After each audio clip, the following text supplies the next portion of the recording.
everyone, and welcome to another episode of Living the WIT Life with Walking in Truth Ministries. I'm Matt Russell, and I've got with me here Troy Foster. Say hello, Troy. Hello. How are you? Always has that deep, rich voice. I've got that not deep, rich voice. Well, tonight it's going to actually be the Troy and Matt show. Jared had another ministry appointment that he had to go to. Look at him all which is helping. great. Huh? Look at him all helping. No, he's so much more spiritual than we are. Yeah, that's a fact. That's always his joke he says about me. But anyways, he's going and he's doing that. He's checking out a men's ministry over in Arizona. And of course, that's the beauty of this is we get the freedom to be able to go and help other people as well. Mm-hmm. And still have some wonderful talent in Troy Foster to join us here and have a conversation. Oh, so, shucks. As long as I have someone who can offset me, we're good. Yeah. Because we've got crazy and genius. Crazy. It works. It works. So tonight we've got a pretty serious topic got a doozy for you. This is not going to be a light one. No. I know one of the things, just so you guys can have a little bit of background, I've known Troy for a long time, and I'll tell you, it was not an odd occurrence that we would come home to our wives, at our own homes, but 5 a.m. It was not strange. Yep.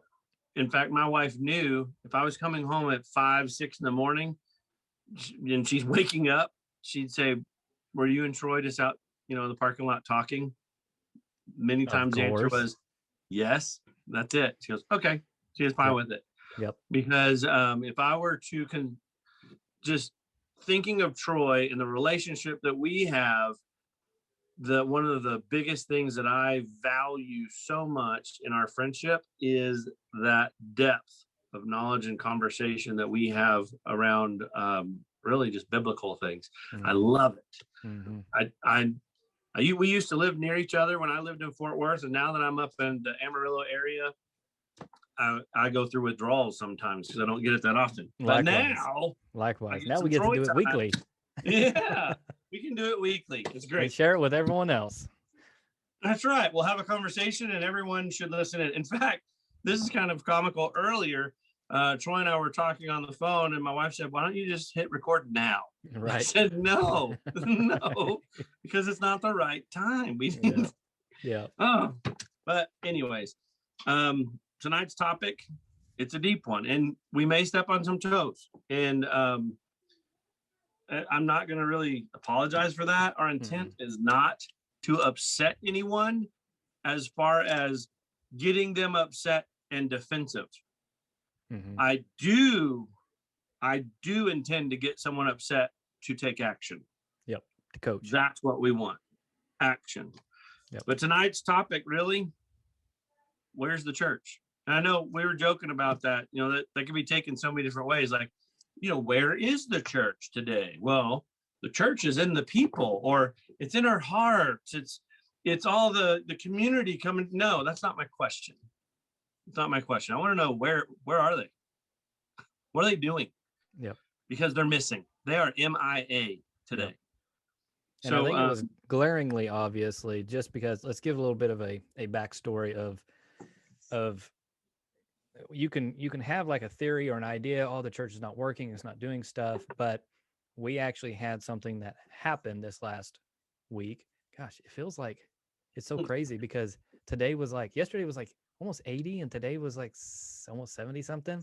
Mm-hmm. And like last week we were in single digits.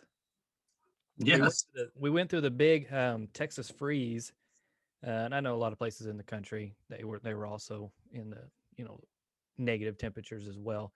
But here in the Metroplex and Austin and various places further south in Texas, we naturally do not see that low of temperatures for that long with snow and ice and all these things. Well, it led to a little bit of an apocalyptic situation.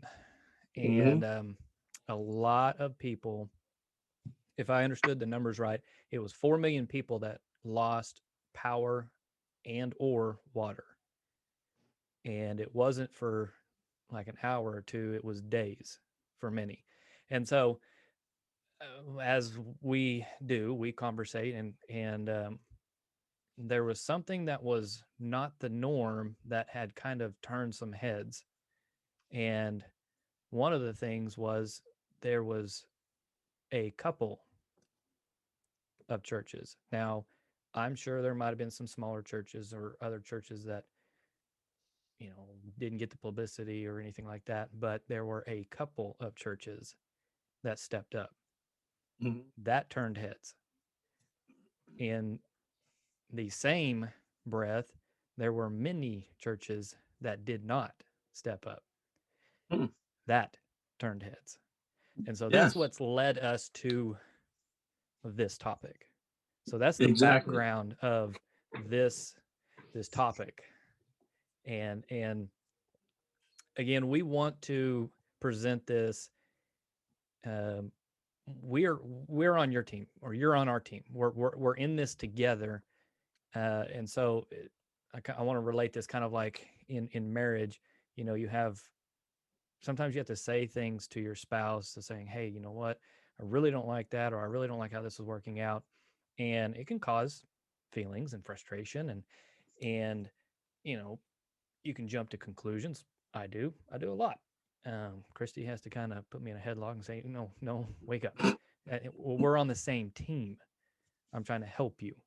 I'm trying to help you see where you may be hurting me or causing an issue or not doing what you're supposed to be doing. And so that's what we want to do tonight is uh, not that we've got this all figured out, not that we have done this perfectly, because I haven't, and I can't speak for Matt because he has everything lined out pretty good. He's rolling real sharp right now. Where me, it's more like a kind of a whirlwind of just grab things and just do and do your best. And so we want to present this in a way that we can coach each other into being better, being the church that we're supposed to be. And so I thought the question is where is the church? What is the church? Where is the church? And when I think of that, I always think of Acts 2. And I'm sure if you've been in any church long enough, you've heard the preaching of Acts 2, where we're supposed to, take care of each other and make sure that the widows and the orphans and all that stuff are taken care of. Well, it's not some cliche statement or anything. That is what we're supposed to do. No matter if there's 8 inches of snow, it's 1 degree with a wind chill of -17, which it was here. We're supposed to be out there taking care of those who can't take care of themselves. So that's where I wanted to jump off. Tell me what you're Mhm. thinking, Matt.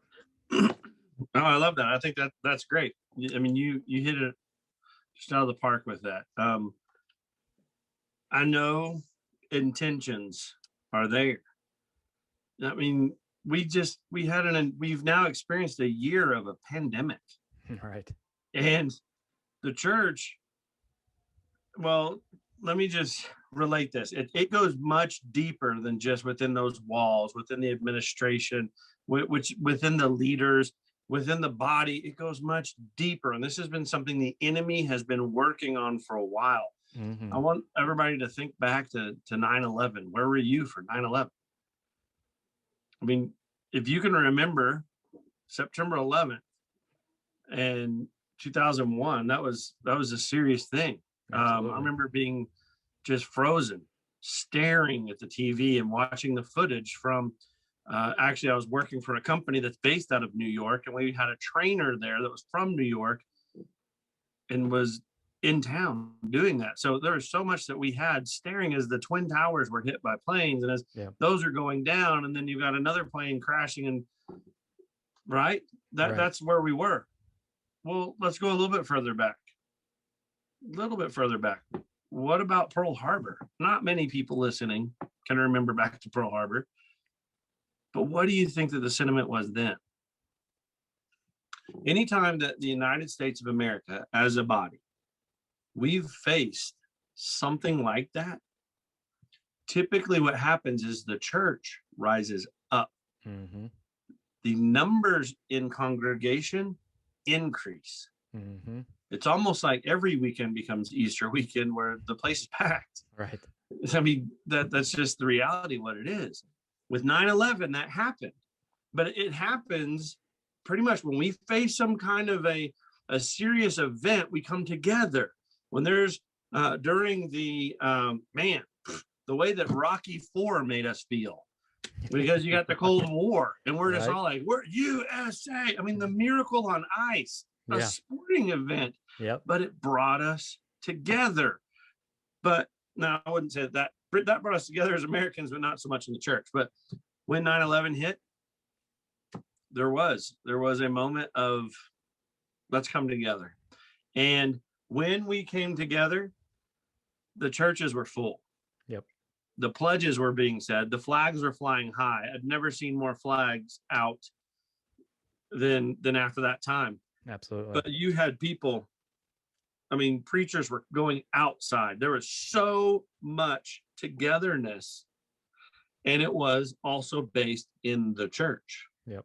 God bless America. You know, one nation under God. Where we are today, that pandemic hit about a year ago. What happened? People Shut left down. the church. Absolutely. People left rather than coming together and drawing to. Now, I want to tell you, that's actually a tool of the enemy. That is one of the enemy's tactics. Divide, separate. Mm-hmm. And even though there's a necessity and a need, everyone was kind of in panic mode. And the direction was go home, lock your doors. Yep. And if you do come outside, don't get close to anyone else. In fact, cover up your face so they can't see you smile or anything. They cannot see any expression. Yep. But there was no church uprising. It was people leaving churches. And even more, because of the way that the church responded, which they didn't know. They're trying. But I mean, I'll get to that. But rather than coming up with a solution that helps us to draw together, what they did is they said, we need to just listen to the authorities. And they bowed down to the earthly kingdom and followed that direction. And look where it's got us now. Yep. Now we had a snow apocalypse. I mean, it wasn't up here in the Panhandle. We get a little bit more. Troy knows that. He's from the Panhandle. Absolutely. It's not, we don't get it all the way down to Brownsville, which is the tip. We did. Yeah, we were covered. Yep. And it didn't seem, now I will tell you this. Texans they're pretty phenomenal people. Yep. Texans are. Yep. They take care of each other. So you saw some people who did rise up. In fact, I do want to give a little bit of accolades to West Texas A&M University in Canyon, Texas. Nice. Not one church that I know of, not one in Canyon or in Amarillo opened up their doors and called people to come in. But a public university said, come to us.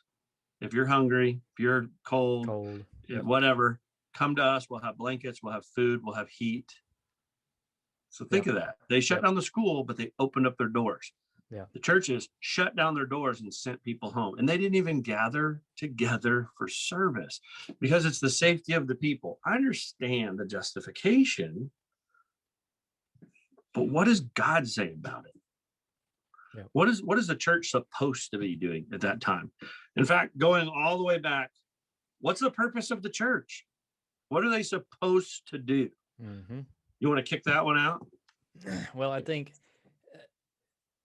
for us to really understand where we're trying to go with this, it is extremely difficult to turn a cruise ship.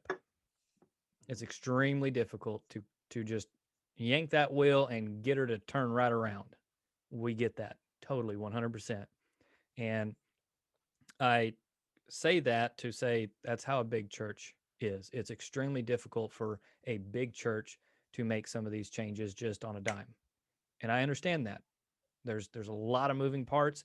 If you were to do that, you would end up hurting things and messing things up. Where we want to go is church as individuals, small groups, people that can make those pivots within these trying times that we're in. This is not something that it's like a big corporation trying to be nimble enough to take on these big things. That's why we had those bailouts years and years ago, because they couldn't make those changes fast enough to keep up with the things that were actually happening on Main Street instead of Wall Street. And so for us, the main thing for a church, what is a church supposed to do? Spread the good news. Mhm. Be salt and be light. That's our job. That's it. I like salt, so it's easy for me to you know emit salt in that way. But no, to be salt, there's two things for salt. It's to preserve and to bring flavor. It's to preserve something or heal, and to bring hope, happiness, joy, an answer. And so, and light's easy enough. When it's dark, if you've ever, this is a funny story. Okay, so the other night I was working real late, and I've got computer screens and they're really bright and all this stuff. And I was getting in bed, I don't know, about 1:45 in the morning. And I lock up the house, check on everything, head back to my bedroom or head back to the hallway, check on the kiddos, and then walk back into my room, Christy and I. And the kiddos, they've got night lights and this and that. In our room, I like it dark because when I sleep, I sleep. I just want it dark. Well, with it being dark, I had forgotten that I had closed our door because our hallway is really dark there. And I'd forgotten I'd closed it because I was recording some stuff. And so I was talking and I didn't want to wake up everyone. So I closed our door. And as I was walking into the hallway, I mean, it was just like, I'm hurrying getting into bed. There was no like, stick your hands up or prepare yourself. I smacked the door so hard that it shook the house. And I saw, so light, it's obvious what light does. If I'd have had a light, I would not have smacked that door. Um, now I've lost kind of train of thought, but as a church, this is what we need to do. It's not hard. It's not technical. It's nothing that we have to just like plan out in super far advance and have these specific tasks, mapped out exactly. Go out, help people. Mhm. And especially when there's a situation like we've had, it's glaring. It's an alarm. Ding, ding, ding, ding, ding. Here I am. Go do it. When 2020 came around, um, I remember us talking about what was it called? What do they call them? 2020, the beginning of the year, you do the resolutions. That's Oh the yeah, word. resolutions. And so I remember saying I was excited about all this stuff, and and it wasn't like a normal. It was like there was something different, and I was super excited that we were getting to go into 2020. That's just kind of the feeling I had, was like, this is gonna be epic. Well, it was definitely epic. But it was a blaring alarm for us to be the body of Christ, to do what he commands us to do. Mhm. First, love one another and love others and love him. Mhm. Mhm. And we Mhm. we messed up. Yeah. I And mean, I say that as a big body Christ, not mhm. smaller individuals, because there's stories that I know of, but yeah, we messed up. Mhm. True. Now, one of the things that you made me really think about is you were talking about the light, and then also with the reaction was as 2022 is rolling around. I mean, think about a lighthouse and what it does. Mm-hmm. A lighthouse is shining a light so you can see. It's giving warning to the dangers that lie ahead. Yep. And it's also given a safe beacon for the direction in which to go. Yep. So as the church, that's what we're supposed to do. And what happened, 2020 hit, and I mean, the realities, the facts of what took place, lots of death, and not just by the virus. Yeah. Not just by that, suicides skyrocketed. Massive. Divorce Massive. skyrocketed. Yep. Alcoholism, drug abuse, all these things that, what is the church here to help? Crime skyrocketed. Hunger, people dying of hunger. Yep. Not just around the world, but here. And the church is where we are supposed to, as individuals, but also as the big body, we're supposed to rise up. And like Troy, you alluded to, I know some amazing stories of some people that did some phenomenal things. Absolutely.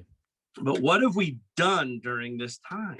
Mm-hmm. I mean, right now, our focus around us in society, the hottest topics have become even hotter. Mm-hmm. And almost to the point of like you're losing grip, like abortion. Right. It's usually one of those topics you can't talk about. You can't talk about abortion. Why? Because we're going to gain ground if you don't talk about it. If you talk about it, you're going to make people aware. Okay, I got you. I understand. So what did the church do? They shut up. They shut up. Crickets. And they sat down. Crickets. So what's happening today? We're talking about how many hours that a baby can be alive and still be. Yeah, that's murder. Yeah, it's insane. But where's the church? Yep. They're afraid. And really, as we know, the church, we're supposed to take care of orphans and widows. We're supposed to take care of Jerusalem. We're supposed to take care of, all these things that we're supposed to do. God said, what is perfect religion? You want to know what perfect religion is? Take care of those who can't take care of themselves. That's it. But the church is so focused today. And again, individual and big, we're busy just trying to, the church itself is running as a business. Yeah. It's not even worried about saving the numbers or the quality of life for people. They're looking at the quantity of numbers in their congregation or watching them online or who else giving still. Mm-hmm. You know what? I know one church that said on that topic right there, they said, we're going to keep being the church. And if we lose money because people are hurting, God knows he's the one who provides in the first place. Yeah. So they continued, and it is one that's here. It's not right in Amarillo and right here in Canyon. It's out a little bit, but they did. They started going and reaching out to people, taking mm-hmm. meals to people who are stuck mm-hmm. at home. Mm-hmm. They started being what the church is supposed to be. And you know what? They had fewer people coming, but the size of the people watching online grew, and so did the number of tithes that they received. Yeah, the provision. God knew. Well, he knew. You sowed the seed. Exactly. You're reap it. And so they went out and sowed that seed, and guess what? They reaped it. Exactly. So the church, there's two things that I really saw as big, massive, glaring black eyes. One would be the fact that it's a business. It's not a ministry anymore. Right. Than most churches, not all. And I'm talking about the actual church. But now going to the people church, they're operating under a covering of a fear of man yep. versus a fear of God. Yep.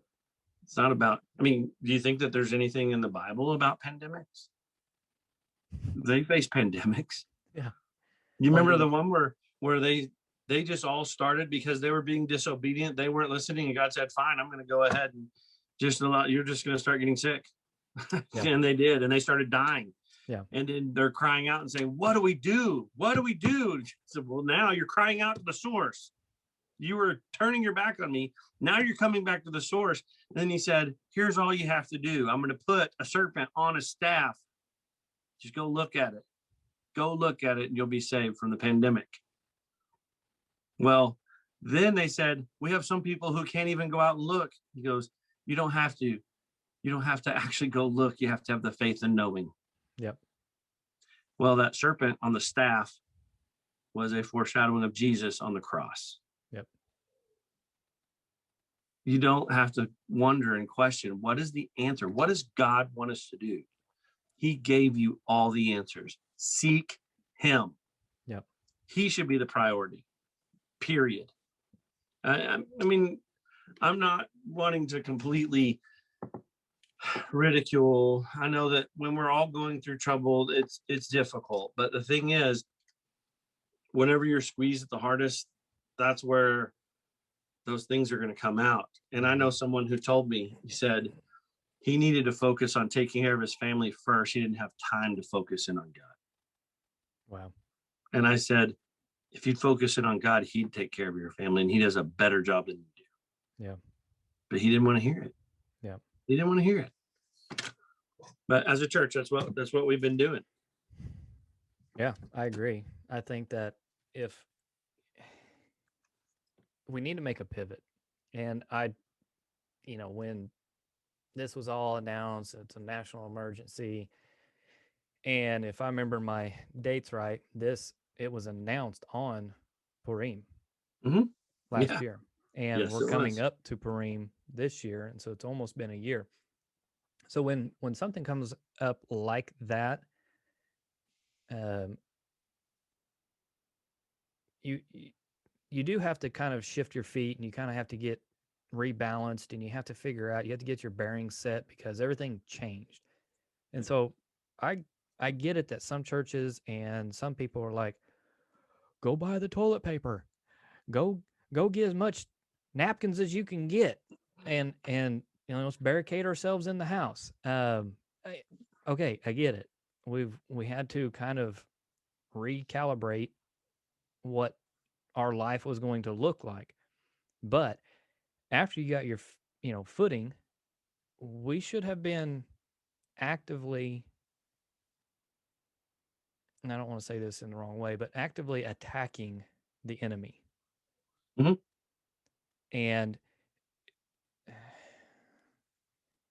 I don't ever want to bring in my personal stories of like how we gave and all that, because it's going to just seem like it's kind of a gloating story. But I'm trying to say it in a way that doesn't reflect on exactly what Christy and I have done. But when the crap hit the fan, we knew, just because of what Scripture tells us, when it gets bad, here's a word for you: you get gooder. When it gets bad, you get gooder. Mm-hmm. It's you don't fall towards the bad, or you fall in fear of the bad, or you cower. You whatever good you were doing, double it. Whatever, if you were praying um 15 minutes a day, pray 30 minutes a day. When you're in those situations, when you know that the enemy has walloped the world, you push further into God. You double up, you triple up, 30, 60, 100-fold up, whatever you want to call it. And I know that there's several churches that did. We're attending one that has. And our pastor, he'll say, hey, when it first happened, we were kind of like, well, what in the world? Everyone's like, shut down and let's do this. And then they quickly realized, that's pretty stupid. That's just dumb. And the Mm-hmm. story comes to my mind of when the leper was approaching Jesus and he was crying out, and his disciples were like, no, master, stay away. He's got leprosy. And Jesus is like, really? Walks over and touches the man and heals him. Not to belittle. I've had friends that have gotten sick. I've had friends that have died from the virus. Um, I get it. Not to belittle this, but this is what we were supposed to. I mean, God gave us a big old softball pitch to go out and be His glorious body, Mm-hmm. and we boo booed. big. Yeah. And we should have pushed, instead of fearing what Fox TV and CNN and all these, I'm just going to say it, propaganda machine, and I don't care what side of the aisle you're on, they're just fear. They're a false prophet fear. Mm-hmm. And then they're telling you. And so everyone just became afraid of man Yeah. instead of fearing what God says. Mhm. And then having the heart within them to truly love God and love his presence and love to be within his glory, and have that desire in their heart to, people are God's creation. And so in turn, when we love God, when we love people and we do things for people, we are loving God. And it's time for us to change. It's time for us to step up and do this. It's time for us to stop listening to some scientist. It's time for us to stop listening to these statistics, because there's a lot of it's noise. And Oh yeah. and but the thing that we should listen to is what the Bible tells us. Mhm. When there's a problem, we step up. Nobody else will and shouldn't. We are to. That gives us that open door. We've got the answers to present a Messiah who loves them. Mm-hmm. Exactly. You know, thinking back, I mentioned it. I mean, I wasn't there for sure. One of my grandfathers was.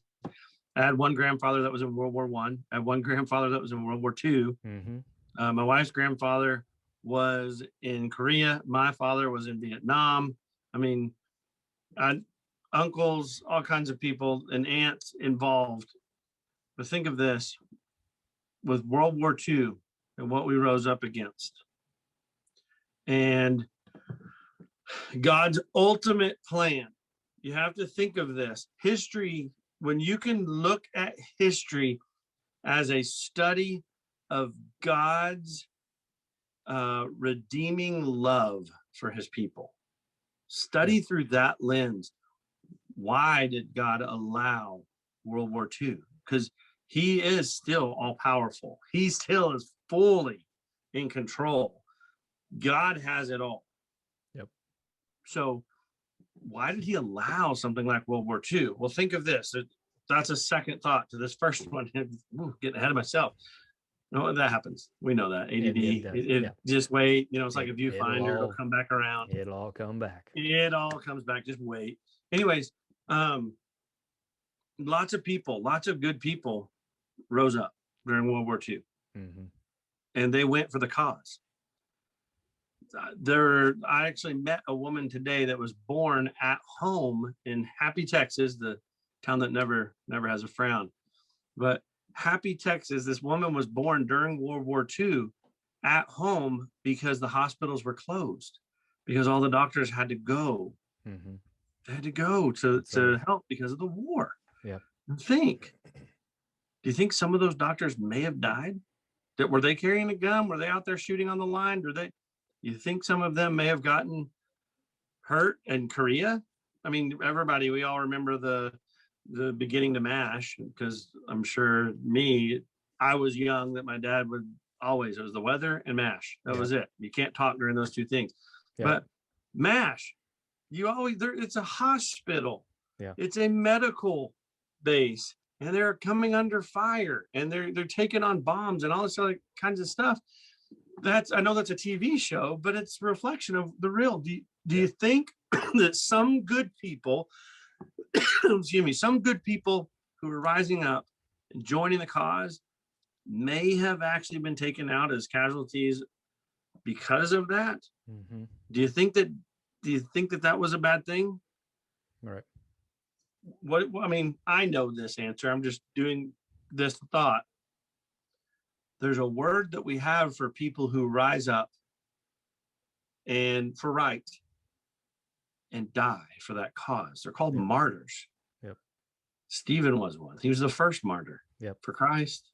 Acts 2. And think about how God, I love that story. Now I have to get back to World War II. I may have to do it after, I don't know, whatever. But it just made me think of this. That's the one, if there's no plan, we just do it. Anyways, Stephen, he stood up and he quoted back to them scripture, stuff that was foundational scripture, Torah. He said, we know this. We know this. We know you can't deny any of these things that I'm saying to you right now. That is Torah. He quoted the prophets and he mentioned this is the way we know it to be. So he stood up for what was right. Yep. He spoke truth and they stoned him to death. Yep. But he looked up in the heavens. He saw the heavens open up and he saw the Father and he saw the Son standing at the throne. They gave him a standing ovation. Yep. So if we're facing something, a pandemic, we're supposed to rise up. Do you think some people might be taken out through the process? Sure. If I go and I help a bunch of people who have COVID, I mean, the doctors and the nurses are rising up and they're going on the attack and they're going to take on and try to help in this situation. Why wasn't the church? Because we might catch it. Okay. So people are going to know my followers by their love. Mm-hmm. They're going to know because not their love and saying, I care about others, therefore I'm going to stay as far away as I can from them. No. That's not love. No. Go and feed them. Go and clothe them. Yep. Go and take them water. Go and care for them while they're in prison. What you do for the least of these, you've done for me. Absolutely. Now, back to history, and then I'll be done with this part, and then you'll have a break from my voice. By the way, you can contact me at mattrussell. I'm just kidding. So, history, it's studying God's redeeming love for his people. Mm-hmm. Why did God allow World War II? It's the deadliest war. Why? There's so many people, and looking at that now, of course, World War I was also with the trenches, but World War II was ridiculous. Why would God allow either one of those two wars? Well, the direct result of World War I was the defeat of the Ottoman Empire, who had control over the Holy Land. Yep. Which started the largest migration of Jews back to Israel. That's one. Why World War II? And some people say, well, that was so that we can get rid of the tyrant, Hitler. Really? Not minimizing this at all, but Hitler killed 6 million Jews. How many did Stalin kill? Yeah. Stalin killed 11 million. So you're telling, not Jews, but also Jews, but he killed 11 million people who just disagreed with his ideology, who he just thought disagreed with him. He was more murderous than Hitler was. Yeah. So why would God get rid of a tyrant to replace him with another tyrant? No, that wasn't why God allowed World War II. It was because a direct result of World War II was the completion of, or the next step in the Zionist movement. Israel became a nation. Yep. So it's God's redeeming love. Why then would God allow a natural or man-made? Who cares? Why would God allow a pandemic like that to be pushed all around the world? But even worse than that, it was worse than the pandemic? The fear. But why would God allow that to take place? As an opportunity to redeem somewhere.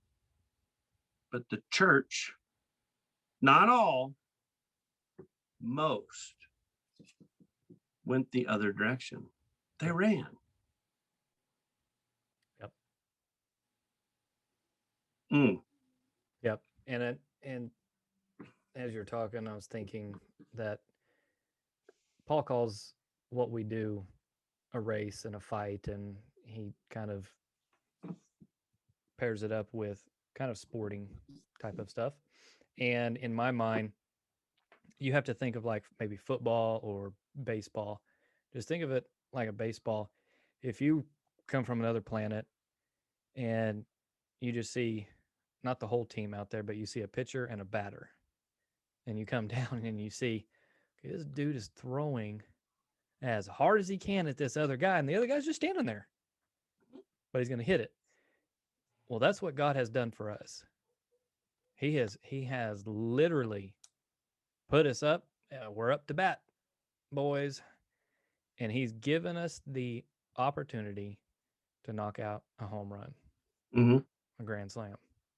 And with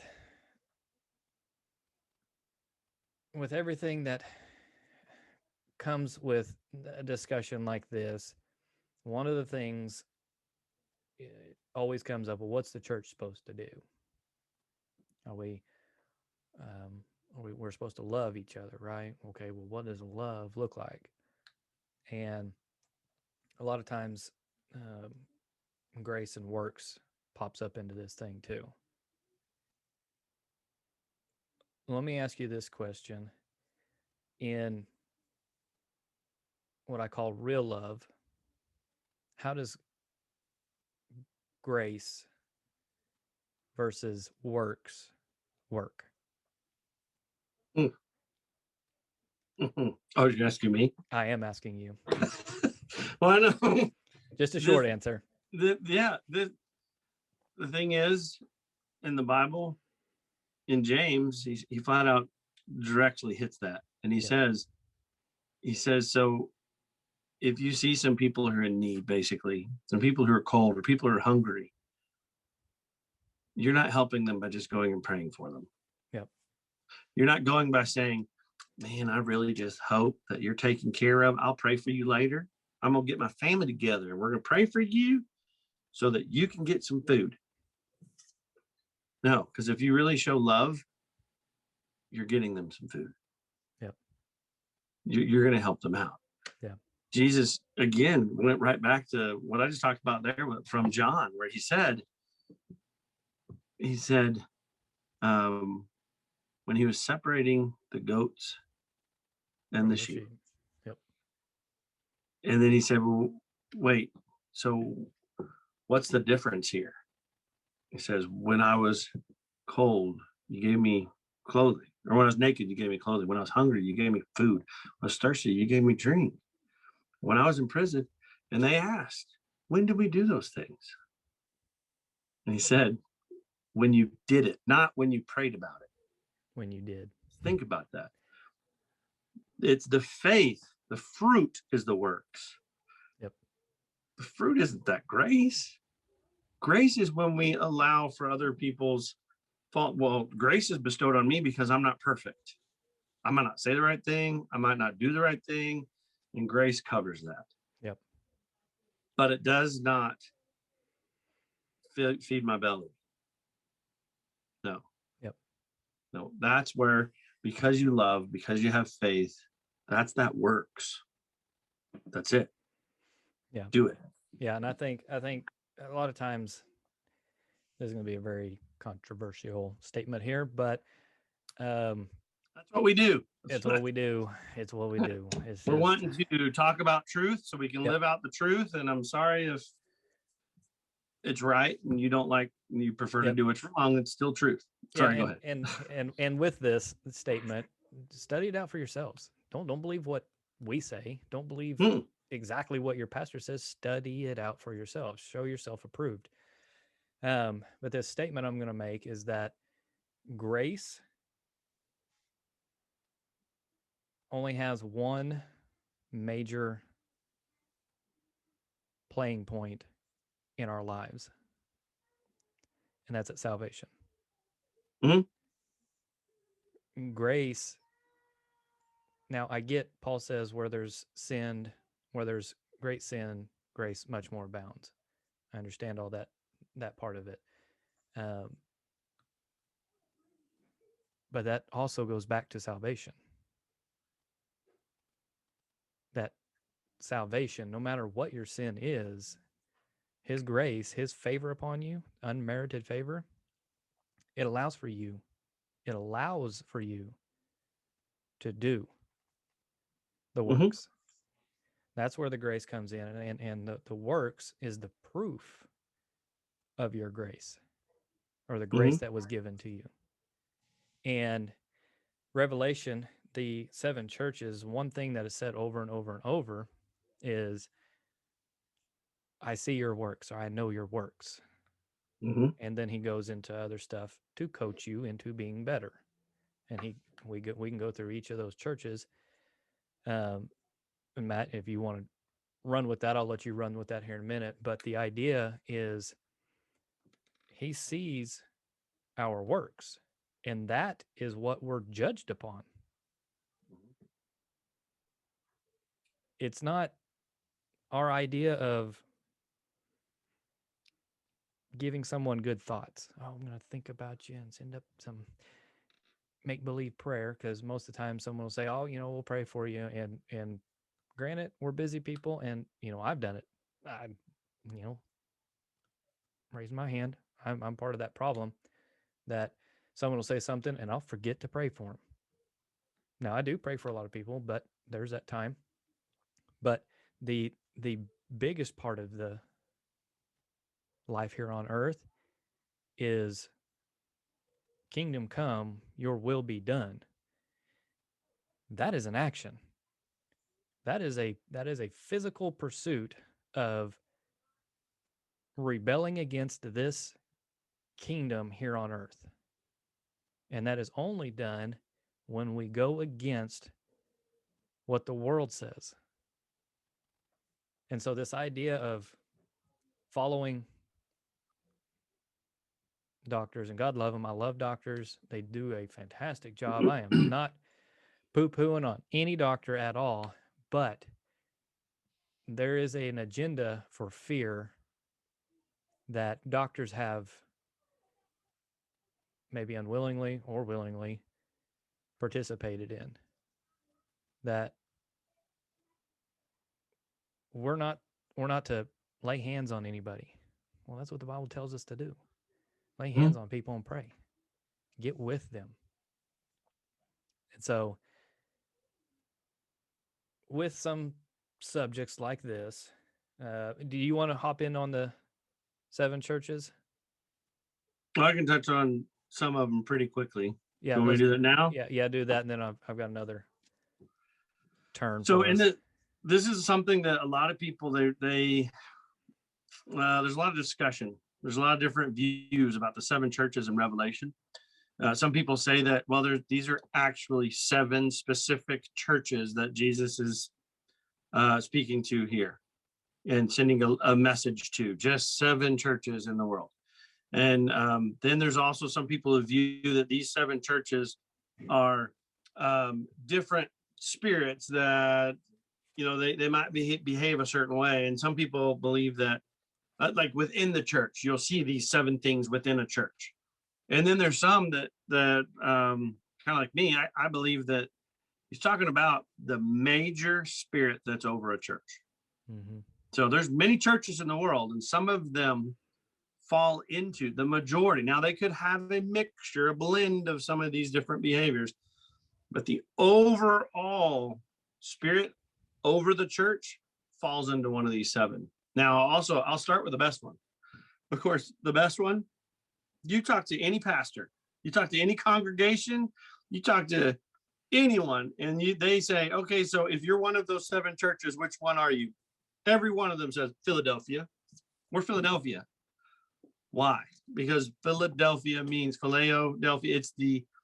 It's brotherly love. So with that, I'll start with that one. I'm not going to go through the whole thing on every one of these, but I want to get a main point. And I may miss some of the points on every one of them, but I need you to catch this about the church as a whole and what we need to do. Because that's the whole point. Mm-hmm. The whole idea is, what do we do as the body of Christ now? How can we, as Troy put it, pivot? How can we make that pivot? Well, anyways, here's seven different churches, and I believe spirits over them. So first of all, it always starts off with some kind of description of Jesus. In this one, it says, he who is holy, who is true, who has the key of David, who opens and no one will shut, and who shuts and no one opens, says this. Okay, so a description of Jesus. And every one of them is different. Not one of them is the same, but it's always Jesus. In fact, the book of Revelation, it's Jesus. It's Jesus. But his next phrase, I know your deeds. I know your works. I see the action. I know your deeds, and behold, I have put before you an open door which no one can shut. It's like there's nobody out there who's going to come up against you, because you have a little power and have kept my word and have not denied my name. Every pastor says, that's our church. Oh, we're so faithful to Jesus. It's always, we're not doing anything wrong. It's Jesus. It's always, right.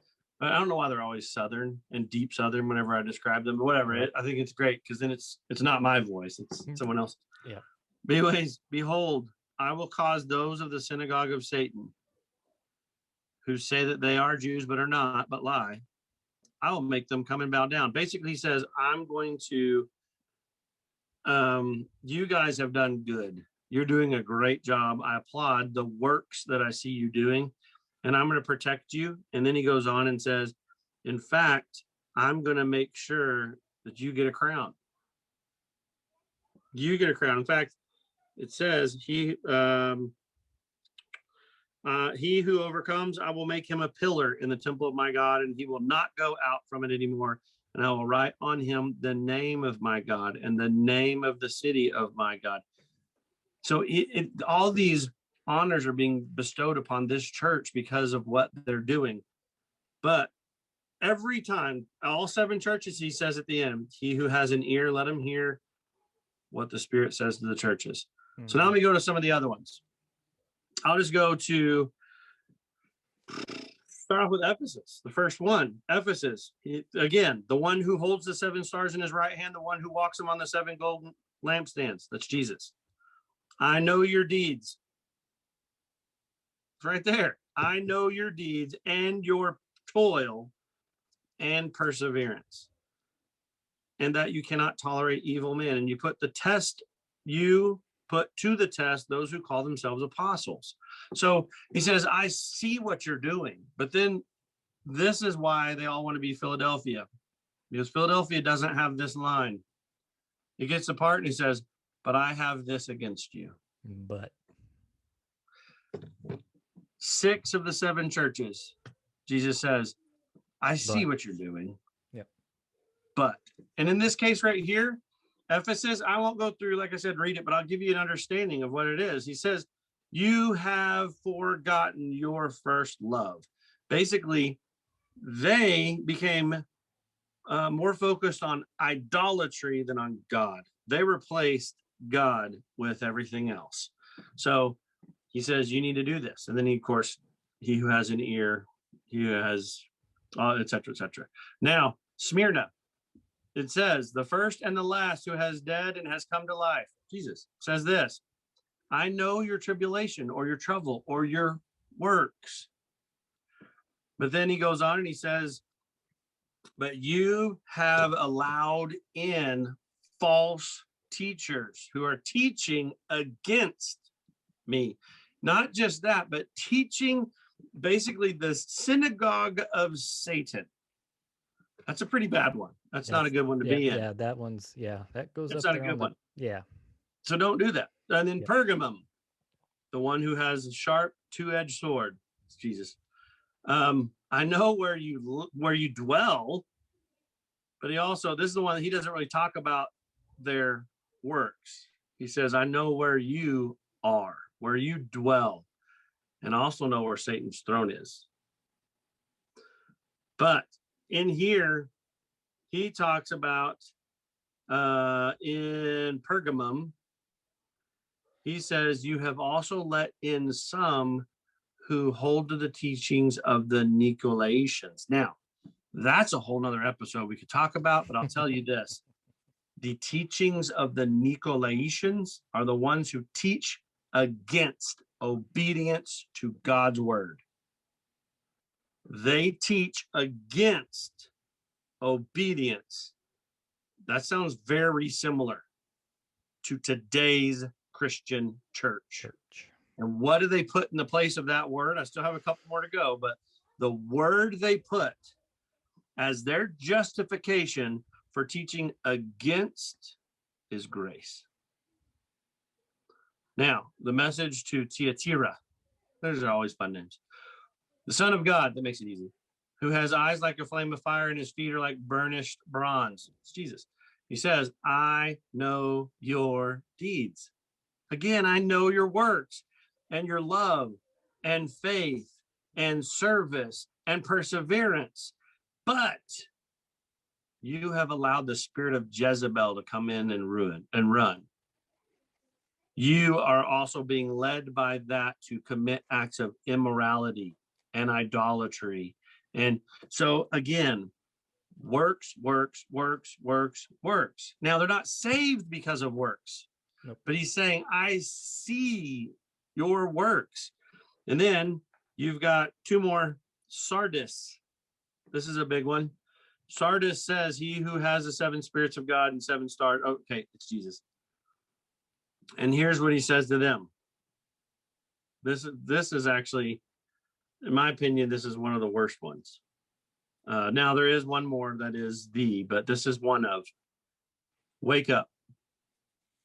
Basically, he says, I see your works and they're empty.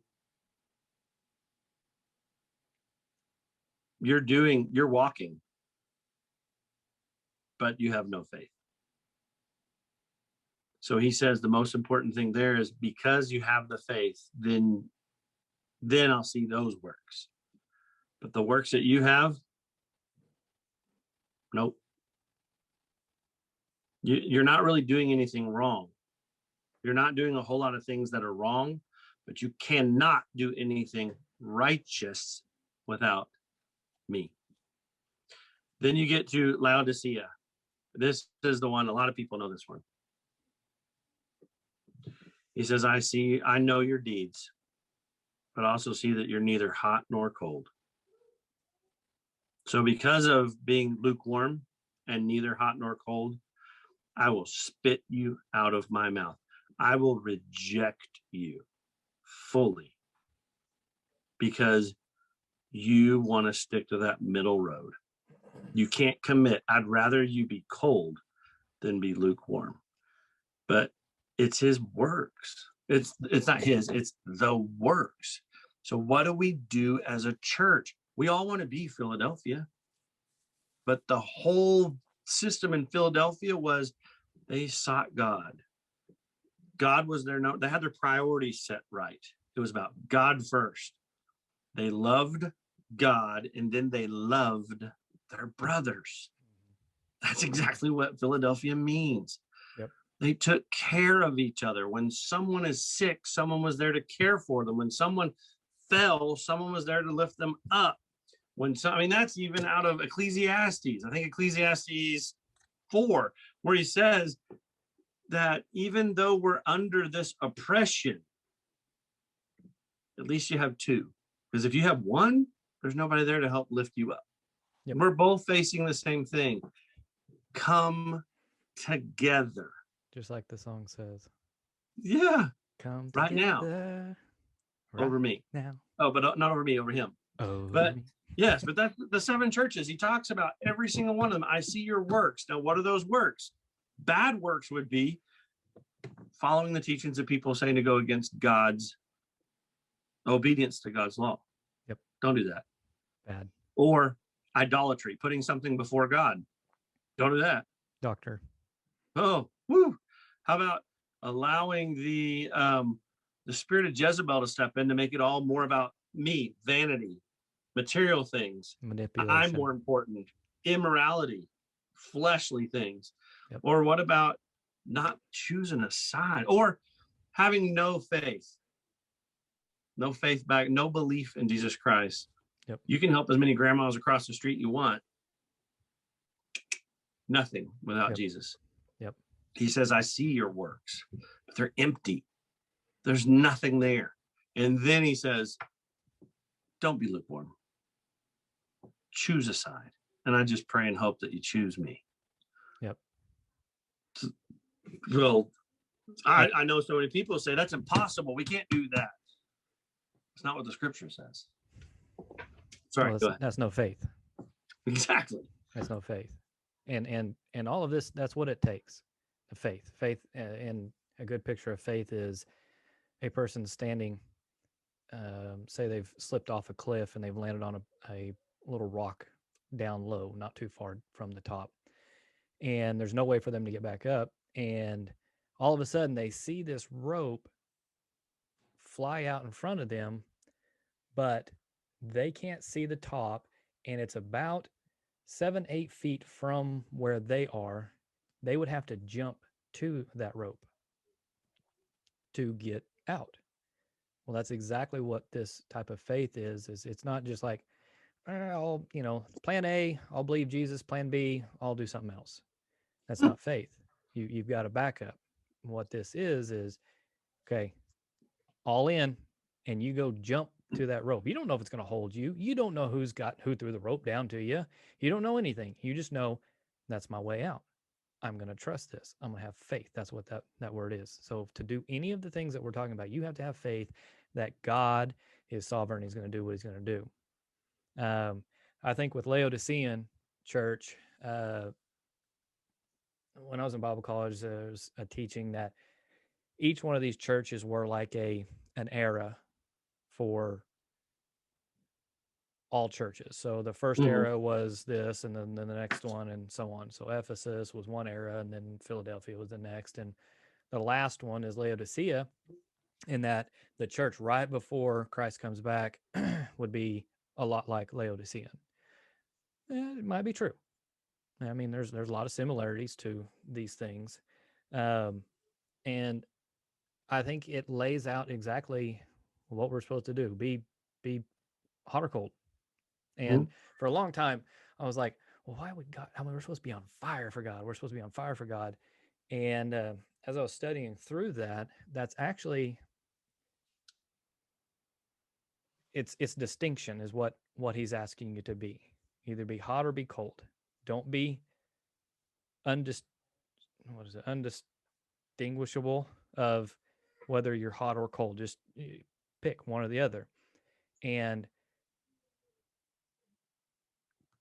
this is an idea of whether it's exactly what God was trying to talk about, but I see cold being something refreshing, like a cold drink of water. It's refreshing. Or, so it's cold would be refreshing, and hot would be medicinal, like a cup of coffee or soup or something.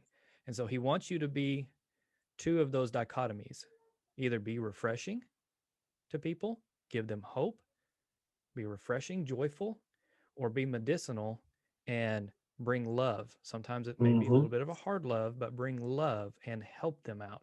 So choose to be either hot or cold, and it's going to be the in and the outs. It doesn't mean you're always going to be cold or you're always going to be hot, but choose one or the other. Do not be indistinguishable and do nothing. Don't be the two together and be nothing, because I'll spew you out. And so we can talk about, the church has done this and didn't do this and all those things.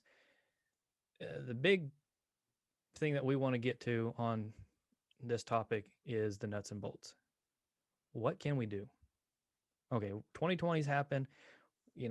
Everyone was like, whew, all right, 2020's over. 2021 came around, like, buckle up. We're not done. So as Christians who are a part of a body whose head is the Messiah, we have to have faith. We understand that part. But what can we do? That's the works. Do. What can we do, Matt? Well, look at the resources that you have. Look at the talents that God's given you. Yep. Look at God has given you everything that you need to be able to do what his will. I mean, really, he's every bit of it. You've already got it. The thing is, take action. Use the resource that he gave for others. Yep. I mean, yes, the resources are also for you to have job, you to have, well, more than a job, but to be able to make a living. That's a lot of why God gave us the gifts. But within that, are you doing your work? Are you doing his work? Mm-hmm. When you see someone in need, I coached with a guy that, he was amazing guy, big heart. Anytime we passed by someone who is broken down on the side of the road, he's pulling over. Yep. Every single person was his responsibility. And I understand that. I get it. But we sometimes had to travel pretty far because we beat the snot out of people and people didn't really know about us far away. So it was easier to get games with them because when, they're close by, they know because we've already beaten them, and hit them really hard with good Christian love. But there's one time we were coming home and it was almost 3 a.m. and I'm driving and it's dark and we still got an hour and a half to make it back. And there's someone with a flat tire. And he says, we have to pull over. We have to pull over. Now, I understand certain circumstances, 3 a.m, that's scary for people. But every car that's on the side of the road is not your responsibility. Right. But some of them are. Yes, they are. So you need to ask. You need to be having that relationship to where you can have that, like we talked about in the previous episode about prayer. You need to be in that constant communication, just that unceasing prayer to where you're just going, Father, I see that. Holy Spirit, is that for me? Or do you already have someone else on their way? Yep. You don't want to get in the way of a plane. It may have been for whoever it is that's coming out there is going to come to them and then go and help someone. God sent someone else, and it may be an unbeliever, and that unbeliever is going to come by and they're going to see that person get out of the car, go over there, help them with the tire, and then that person who had the flat tire leads that person to Christ. Or you could get out. You could say, oh, we're both Christian, that's cool. No, sometimes you need to step aside and allow God to work, but you have to know, you have to ask, you have to seek. But doing nothing is never God's plan. If you're literally doing nothing, then you're not even praying. You're not even looking for a solution. What we're supposed to do, let's say, we know we have 5 senses. Well, let's look at 5 different things that the church does. They feed the hungry, they evangelize, or they spread the good news. There's taking care of the sick. There's giving to the poor. There's clothing. There's so many different things that we could say, right? But let's just look at 5 things. Well, what happens if all of a sudden one of them's taken away? What if you lose one of your 5 senses? The other 4 increase. Yep. You don't have less. The other ones do more.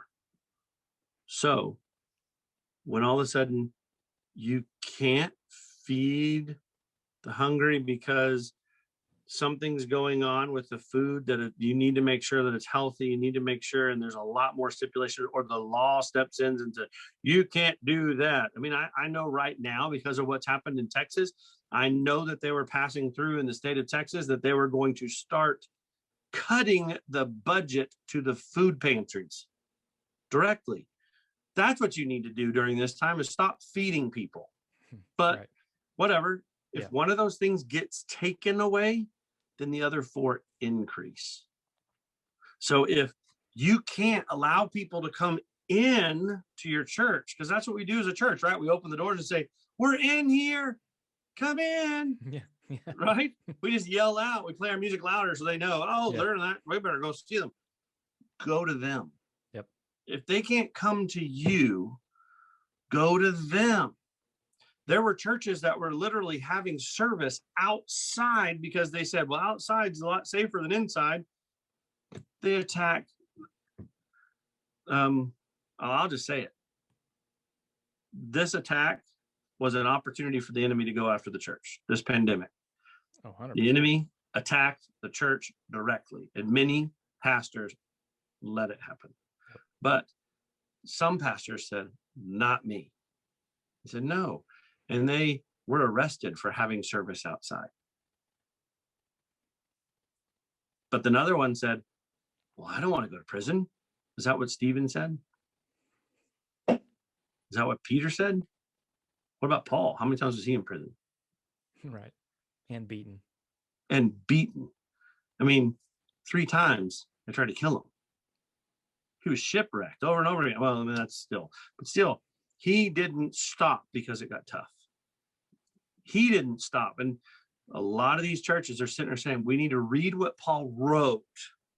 Well, they forget that Paul wrote it from prison, or Paul wrote it whenever he was facing some kind of massive pandemic. He was facing it, but he was, every single one of those letters. I love Philippians is one of my favorite, knowing that was one of the prison letters. And he talks more in that one than any of the other ones about joy. Mm-hmm. Like, what does he have to be happy for? He's in prison. This is after one of the shipwrecks. This is after being failed at being hanged. I mean, come on. Yep. He's survived a stoning. Ugh, he's like, I can't even die. But anyways, like they keep doing this to me and I keep living. Right. He never stopped because that joy was so strong. Absolutely. Because the joy was so strong. He said, you know what? God loves you. And if I die telling you about his love for you, so be it. But I'm not going to die failing to tell you. Yep. That's what we need to do as the church. Yep. One thing's taken away, increase in another area. Don't be scared. Don't fall to the fear of man. Yep. Fear of God is much stronger. It should be. You know, it says that the sting of death is, or the sting of sin is death. That means while you're living, sin doesn't seem all that bad. But at death, you'll feel it. But in that whole thing, that's when Jesus also talked about how we can be resurrected. He says, but I overcame. Yeah. Death with me, death has no sting. There's no sting. Mm-hmm. Because as a church, we help other people to overcome. We tell them of warnings and dangers and things that are coming. But we go to them. Don't wait for them to come to you. No. If you get a disease by helping people, take all the precautions you can. If you get frostbitten, saving people's lives, take all the precautions you can. Yep. One of those precautions is never do nothing. Yep. Do you want to wrap it up? Well, I mean, I've got a scripture that anytime someone says, you know, what can we do as the church? What are we supposed to do? Is Matthew 6:33. Seek first the kingdom. Seek first the kingdom and his righteousness. That word right there is the word Zedekiah. And if I think I talked about it in a couple podcasts. So if you're listening, you need to go back and check out some of those other ones. And the word Zedekiah is to help. That is, I mean, that's its whole premise. Is righteousness is to right a wrong. That's what it is. So seek first the kingdom and his righteousness. And I'll let you listeners go and look up that scripture and read the rest of it. But that, what can we do? That seek first the kingdom. Seek people who are in need, who are hurting. If there's someone that's fighting depression, go over and be an ear. You may not have to fix the situation at the moment. Now there is a process to that, and you should be mindful of it.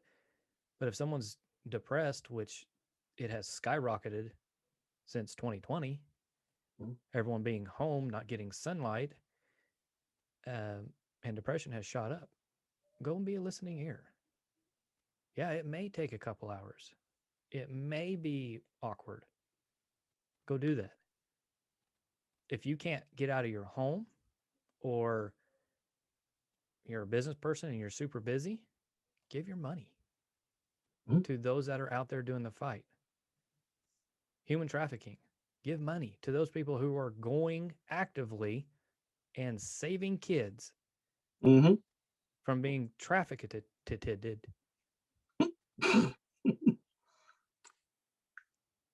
You're never in a position where you can't do anything. Hopefully I said that right. You've always got an opportunity to do something. That's how I should have worded it. There's no reason for us as a body to just completely shut down, cover our face, lock ourselves in a house or wherever you're at, and hope for the best. That's not our option. Our option is to get out there when the crap hits the fan. That's what we're supposed to do. When the troubles come, we go to work. Mhm. So I think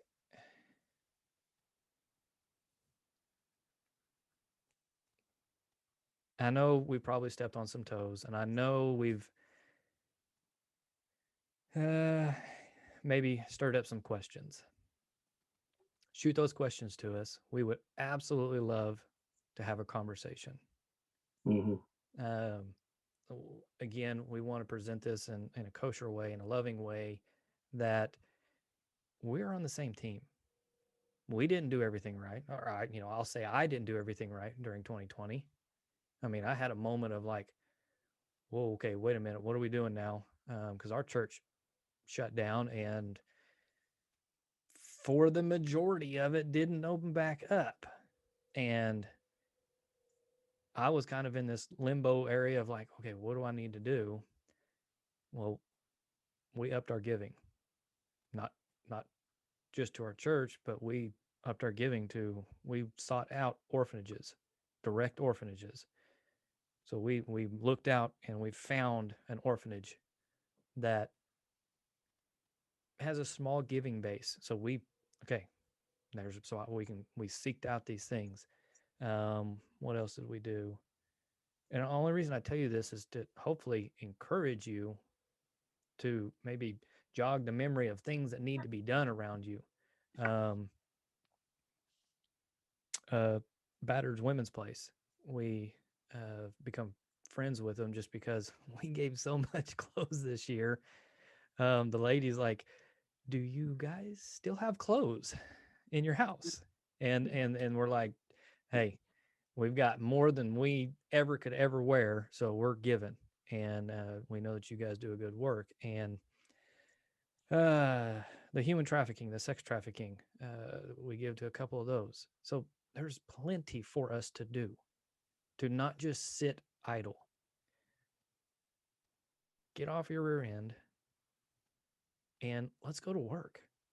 Mhm. Let's put on the armor, start swinging that sword, and let's take back the land that the enemy has stole. Mhm. I mean, they've stolen. So it's not that we're just trying to attack someone just to take back land. No, they've stolen ground from us. So it's time for us to strap everything on, get well versed with your sword and your shield, because this is not going to be easy and probably won't be a lot of fun in many cases. But when you get to the other side of it, just like working out, in my opinion, is it sucks. I hate it. I hate working out. I hate doing that. But on the other side of it, you keep it up for a couple months, you start looking in the mirror and you strap by like, hey, look at you. You're looking pretty good, Baldy. And anyways, I think as we do wrap up, and we tie a little bow to this, join us. Mhm. Join us in this effort to not promote a bottom line at some church, the amount of money they raised, or, and I'm not talking bad on those things. That's fine. But what we are wanting to do is encourage and activate you to do the works in your community, your neighbors. Do you know their names? Do you know their needs? Go find a food bank, serve. I mean, serve for a weekend, just a couple of hours. They'd be more than thrilled to have you help. It'll definitely change your perspective on things. Mhm. Find a way to give more. If you can't physically get out, you're busy, but you just raking in that money. You just doze, just rolling everywhere. Give more. This is our opportunity to do more. Be gooder. Mhm. So, I like- as we close it up, guys, know that we are praying for each person that listens, um, Mhm. and know that we desire the absolute best for you. We want to bring the good news, and this is good news that we don't have to be afraid anymore. We can go out and do the work, and we can free people from that freedom. So until next week, we will meet you back on this. What does it say? On this bat channel at the same bat time? Is that ringing a bell to you? Anyways, I used to watch the Yes, old the Batman. same bat channel, same Yeah, bat time. Yeah. same bat time. We will see you next week. God bless. Love you guys.